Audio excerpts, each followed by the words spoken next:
नमस्कार, स्वागत है आपका और मैं हूं आपके साथ सपना दीपक मदेशिया। बुलेटिन का आगाज करेंगे खबर महोबा से है।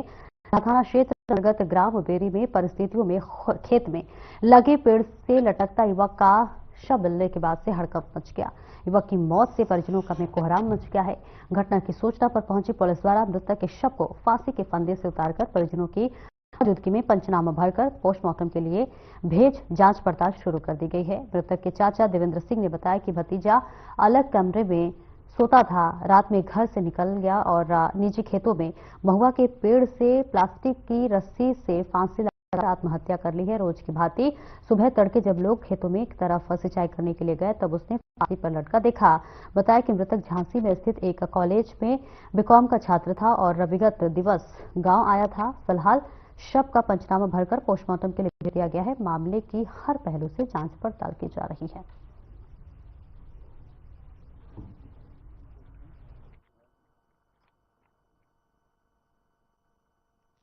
सर ये मालूम नहीं चल रहा है कि ये घर खाना भी खाया और 9 बजे तक रहा। 9 बजे के बाद निकल गया।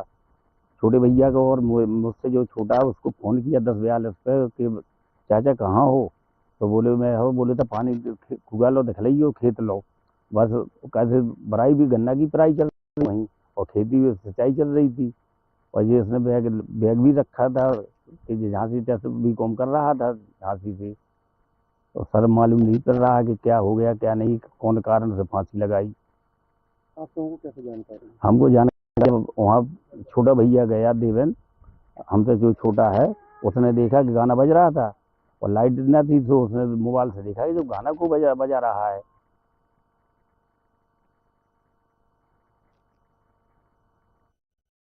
और नोएडा से बड़ी खबर सामने आ रही है, जहां वेज बिरयानी में कीड़ा निकलने पर हंगामा। एक युवक की प्लेट में निकला कीड़ा।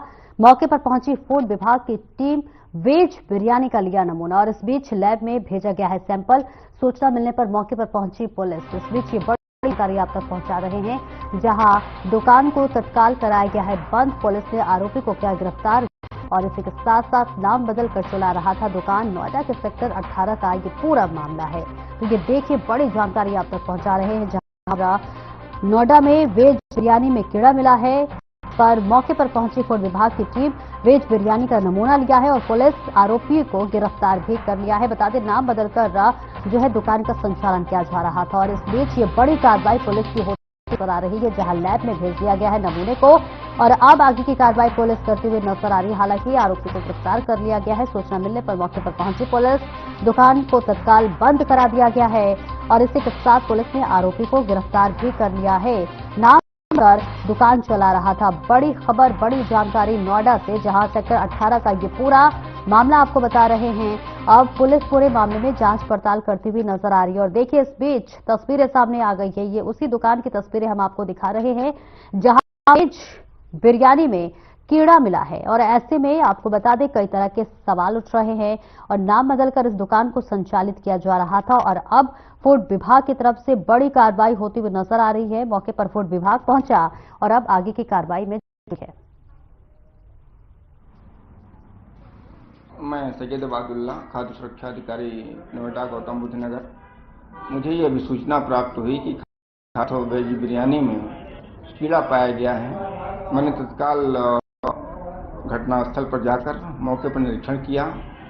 शिकायत प्रथम दृष्टया सही पाई गई और खाद्य पदार्थ वेज बिरयानी और ग्रेवी का नमूना जो कि उसके साथ है लेके प्रयोगशाला जांच के लिए भेजा जा रहा है और जो भी प्रयोगशाला की रिपोर्ट आएगी उसकी प्रकृति पर निर्भर करता है कि किस तरीके का बाद इनके विरुद्ध संस्थित किया जाएगा।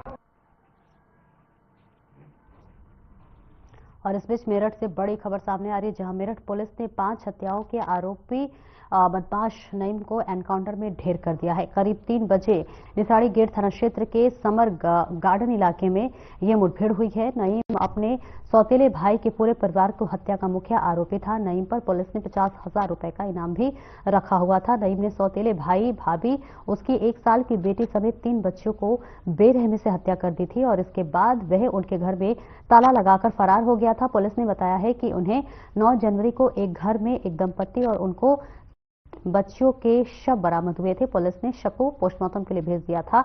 एसएसपी विपिन टांडा ने बताया है कि नईम एक शातिर अपराधी था और हत्या के इस जघन्य मामले में फरार चल रहा था। ऐसे में उसकी गिरफ्तारी पुलिस के लिए एक बड़ी चुनौती थी और इस एनकाउंटर के बाद पीड़ित परिवार को न्याय मिलने की उम्मीद है और पुलिस ने नईम के पास से एक हथियार और कुछ अन्य सामान भी बरामद किया है। इस मामले में आगे की कार्रवाई की जा रही है।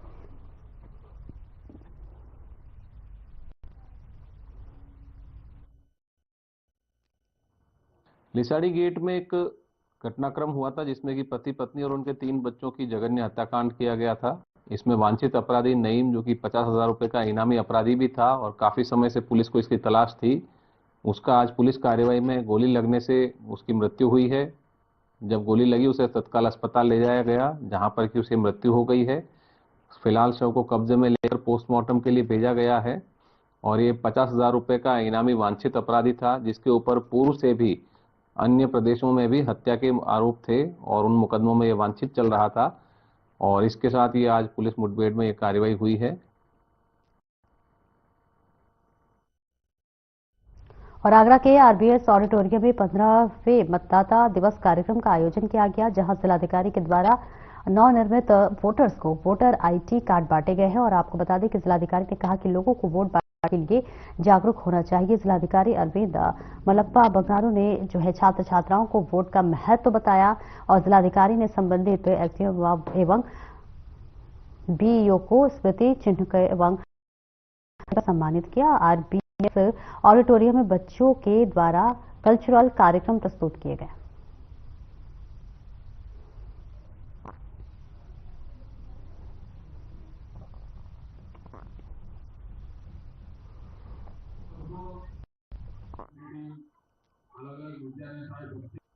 आज 15 नेशनल वोटर्स डे पे जो हर साल 25 जनवरी को मनाया जाता है पूरे देश में, आज आगरा में भी मनाया गया।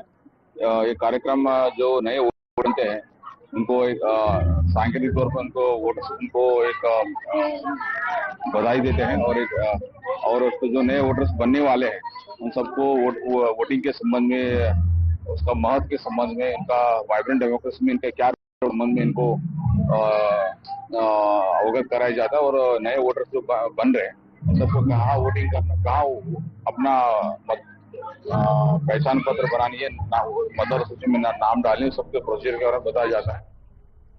और इस बीच नोएडा पुलिस को बड़ी सफलता हाथ लगी है, जहां पर जूम ऐप के माध्यम से जो है गाड़ी बुक कर हड़पने वाली गैंग का पुलिस ने खुलासा किया है। साथ ही गैंग के 3 सदस्यों को पुलिस ने गिरफ्तार कर लिया है। पुलिस ने कब्जे से जो है हड़पी गई थार गाड़ी और फर्जी दस्तावेज बरामद की है। पकड़े गए आरोपियों ने फर्जी दस्तावेज के आधार पर बुक थार गाड़ी लेकर फरार हो गए थे और साथ ही हड़पी गई गाड़ी की दहेज को गाड़ी बताकर 4 लाख रुपए में बेच दिया था। और ये गैंग बड़ी शातिर तरीके से दिल्ली एनसीआर में भोले भाले लोगों को अपनी गाड़ी वैन पर लूट की बात जो है गाड़ी बेच दिया करते थे।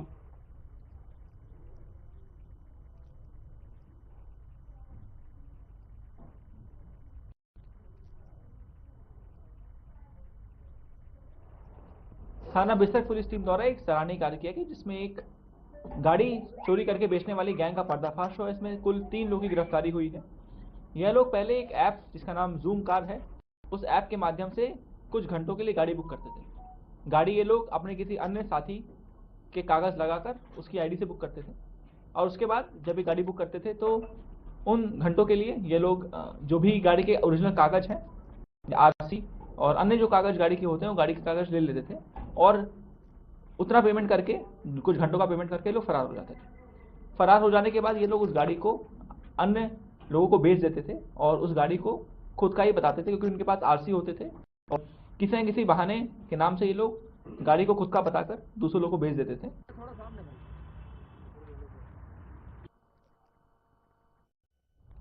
और बिजनौर के थाना क्षेत्र के गांव खुशहालपुर दीवान सिंह में जो है ग्राम प्रधान राजकुमार ने गांव में घटिया सामग्री से निर्माण कार्य करवाया था, जिसकी ग्रामीणों ने जो है पोल खोल दी है और हाथ से ही उखड़ गई सीसी रोड। और सीसी रोड का बिना निर्माण कराए जो है कार्य प्रधान ने सरकारी पैसा किया गबन।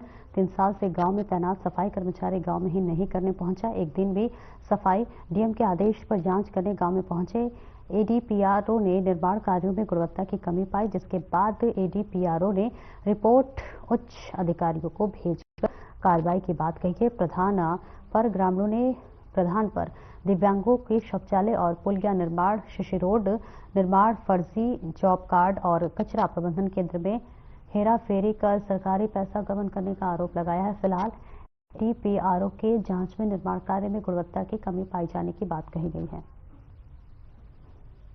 डीएम साहब के द्वारा जो है नामित किए गए थे, ठीक है। उसके क्रम में हम खुशहालपुर दीवान सिंह में आज जांच करने आए हैं, जिसमें शिकायतकर्ताओं द्वारा 15 बिंदुओं पे शिकायत की गई थी। तो उसमें जो है हमारे द्वारा जो है 15 बिंदुओं पे सभी काम को देखा गया। सभी शिकायतकर्ता और जो ग्रामवासी थे, ग्राम प्रधान थे, सभी लोगों के उपस्थिति में। अब इस पे कुछ खामियां पाई गई, इसमें गुणवत्ता की कमी पाई है कुछ कामों में, तो वो चीज़ हम जो है रिपोर्ट जो है अपने उच्च अधिकारी को सौंपेंगे। सर शिकायत तो काफ़ी सारी थी है, 15 बिंदुओं पर विशेष करके थी, अन्य भी थी। और ये लोग कई बार अब तक 6ठी बार वो करने के लिए आए हैं जांच, लेकिन हमें तक अभी कोई इसका जवाब या कोई आख्या नहीं दी उन्होंने। नहीं, तो जांच आपके सामने हो रही है, सभी लोगों की जितने भी शिकायत करता है। हाँ जी। तो क्या मतलब किस बात से संतुष्ट नहीं है आप? जी हमें कुछ मिलता ही नहीं है। यहाँ पे कह के चले जाते हैं कि हाँ ये चलो ये ठीक है, तो उसके बीच में ये वहाँ पे जाके हमें कुछ वो देते ही नहीं है उसका जवाब। और कहीं जगह भी मैंने शिकायत डाल ली है, उसका कोई क्या चाहते हैं? मैं गांव का विकास चाहता हूँ।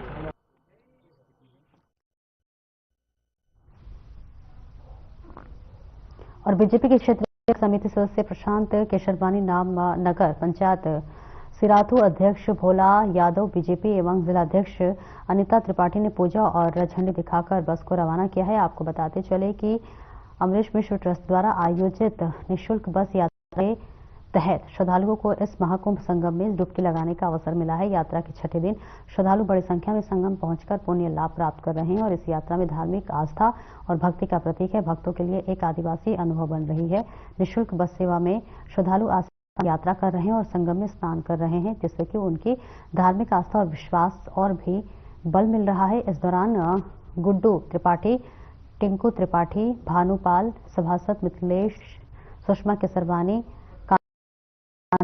राजेश केसरवानी, सुशील केसरवानी, उदय पांडे, माधुरी केसरवानी सहित तमाम श्रद्धालु मौजूद रहे।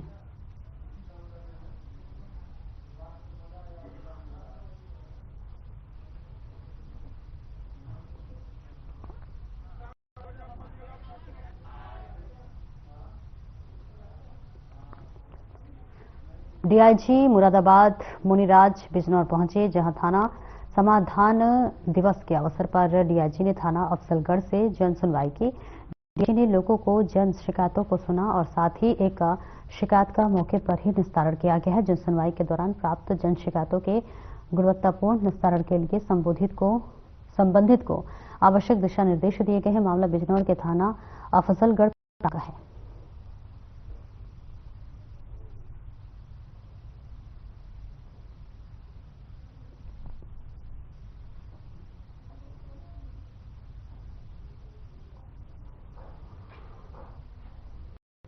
और संभल में लगातार तीर्थ स्थलों को खोजने का कवायद जारी है, जिसको लेकर जिला प्रशासन लगातार भ्रमणशील है और ऐसे स्थानों को चिन्हित कर रहा है जिसकी कहीं न कहीं इतिहास के पन्नों में सरोकार रहा है।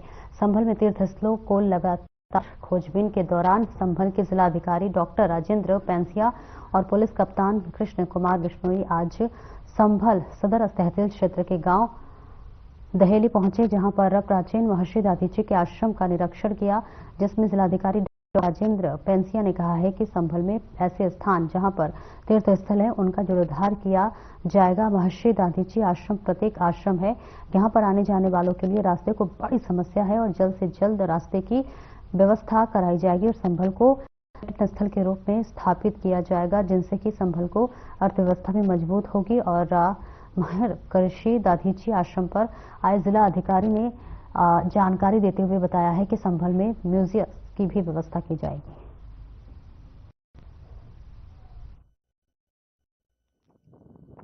अलीपुर बुजुर्ग में अमरपति खेड़ा नामक एक स्थान है जो एएसआई प्रोटेक्टेड मॉन्यूमेंट में 1920 से शामिल रहा है।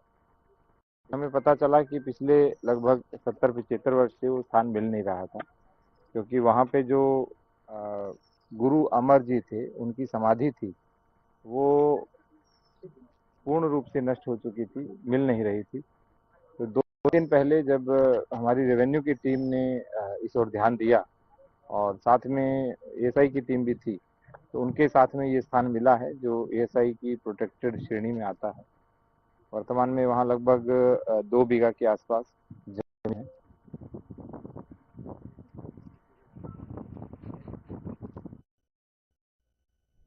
और वही ताजमहल में इस बार शाहजहां का 370वां उर्स मनाया जाएगा, जहां पर शाहजहां के उर्स के आखिरी दिन दुनिया की सबसे लंबी चादर पेश की जाएगी। इस बार 1640 मीटर लंबी चादर बनाई गई है। पिछले साल 1560 मीटर की चादर पेश की गई थी और इस बार 80 मीटर बढ़ा दी गई है और 1640 लंबी चादर बनाई गई है। इस चादर को सतरंगी चादर कहा जाता है और इस चादर को बनाने में सभी धर्म के लोग शामिल होते हैं। श्रद्धालु अपनी मर्जी से चादर के लिए कपड़ा देकर जाते हैं। चादर को बनाने के लिए उर्स में कई दिन पहले ही लोग जुट जाते हैं और अब जाकर यह दुनिया की सबसे लंबी सतरंगी चादर बनकर तैयार हो गई है। और इसके साथ 28 जनवरी को ताजमहल के अंदर शाहजहां को असली कब्र पर इन चादर को पेश किया जाएगा।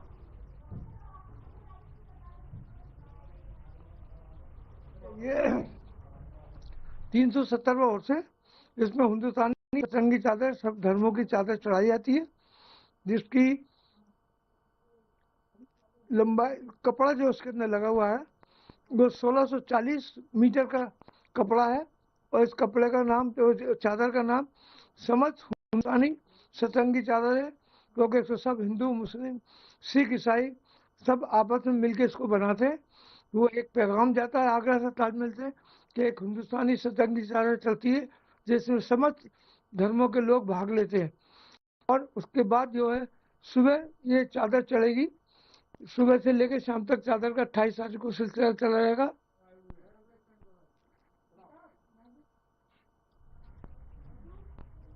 और आगे बढ़ेंगे, लेकिन उससे पहले कौशाम्बी से एक बड़ी खबर सामने आ रही है, जहां दबंगों ने घर में घुसकर की मारपीट।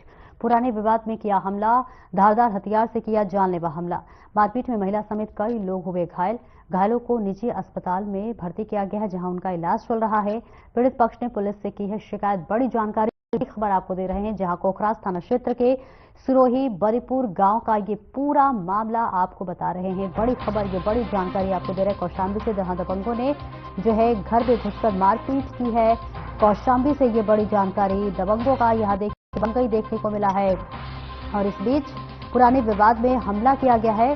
बड़ी जानकारी कौशाम्बी से आपको दे रहे हैं, जहां पर दबंगों ने घर में घुसकर मारपीट को अंजाम दिया। धारदार हथियार से जानलेवा हमला किया गया है।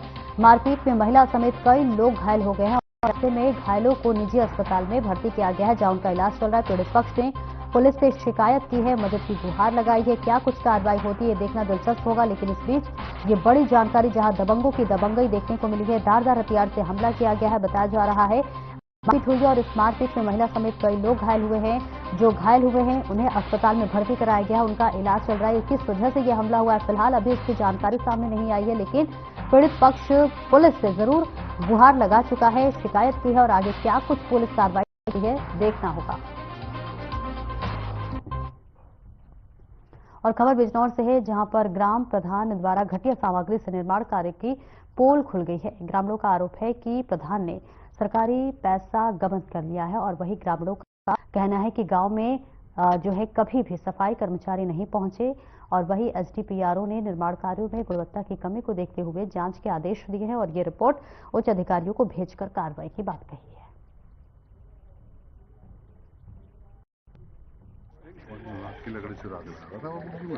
हाँ, जो है डीएम साहब के द्वारा जो है नामित किए गए थे, ठीक है। उसके क्रम में हम खुशहालपुर दीवान सिंह में आज जांच करने आए हैं, जिसमें शिकायतकर्ताओं द्वारा टोटल 15 बिंदुओं पे शिकायत की गई थी। तो उसमें जो है हमारे द्वारा जो है 15 बिंदुओं पे सभी काम को देखा गया। सभी शिकायतकर्ता और जो ग्रामवासी थे, ग्राम प्रधान थे, सभी लोगों के उपस्थिति में शिकायत तो काफ़ी सारी थी है। 15 बिंदुओं पर विशेष करके थी, अन्य भी थी और लोग कहीं बार अब तक छठी बार वो करने के लिए आए हैं जांच, लेकिन हमें तक अभी कोई इसका जवाब या कोई आख्या नहीं दी इन्होंने। ये हमें कुछ मिलता ही नहीं है। यहाँ पे कह के चले जाते हैं कि हाँ ये चलो ये ठीक है।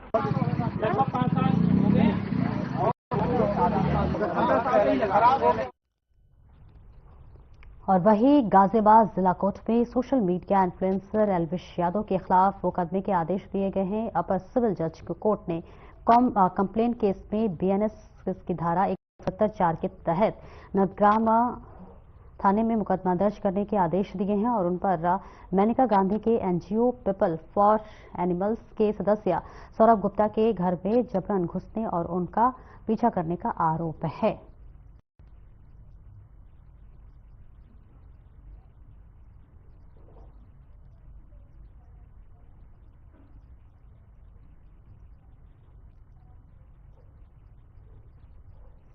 और सहसवान के राजकीय पॉलिटेक्निक कॉलेज समंदो में दीक्षांत समारोह 2025 का आयोजन किया गया, जिसमें संस्था में उत्तीर्ण हुए छात्र छात्राओं को बिलसी विधायक हरीश शाक्य, एसडीएम सहसवान प्रेमपाल सिंह, ग्राम प्रधान भगवान दास शाक्य ने दीप प्रज्वलित कर किया है। दीक्षांत समारोह में संस्था के उत्तीर्ण हुए छात्र छात्राओं को डिप्लोमा प्रमाण पत्र और टैबलेट दिया गया है। और वही बिलसी विधायक हरीश शाक्य ने कहा है कि कॉलेज के लिए जल्द ही वाटर कूलर लगाकर पानी की व्यवस्था की जाएगी।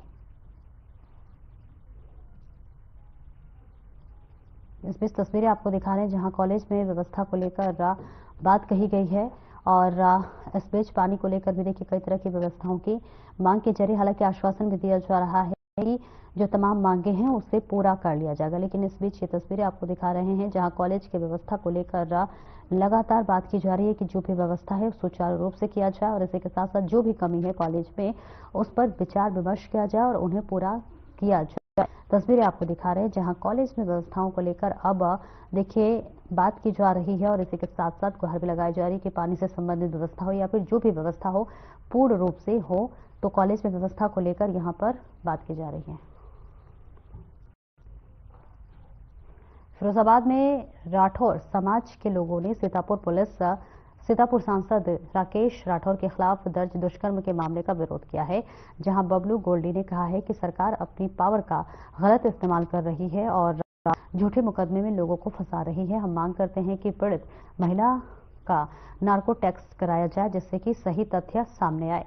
साथ ही उन्होंने कहा कि प्रशासन और सरकार से हमारी मांग है कि पूरे प्रकरण की जांच सीबीआई के द्वारा करवाई जाए और संपूर्ण दोषियों को सख्त से सख्त सजा दी जाए। ये ज्ञापन कानून व्यवस्था ध्वस्त और गलत मुकदमे लगाए जाने के परिप्रेक्ष्य में दिया गया है। हमारे सीतापुर के राठौर समाज के गौरव आदरणीय राकेश राठौर जी जो सांसद हैं वर्तमान में, उनके खिलाफ एक महिला ने 4 साल बाद यह कहकर मुकदमा लगाया कि उन्होंने उनका यौन शोषण किया। पुलिस ने अनन फनन में मुकदमा 376 का कनेक्ट किया और बगैर जांच किए हुए सांसद जी पर एक एफआईआर दर्ज कर दी और निरंतर इस तरीके की दबिश और इस तरीके का उन पर दबाव बनाया जा रहा है जो कि एक बहुत ही निंदनीय और बहुत ही गलत है, क्योंकि किसी भी मुकदमे की जांच करे बगैर या किसी भी तथ्यों को जाने बगैर मुकदमा पंजीकृत नहीं होना चाहिए। फिलहाल इस बुलेटिन में इतना ही। नमस्कार।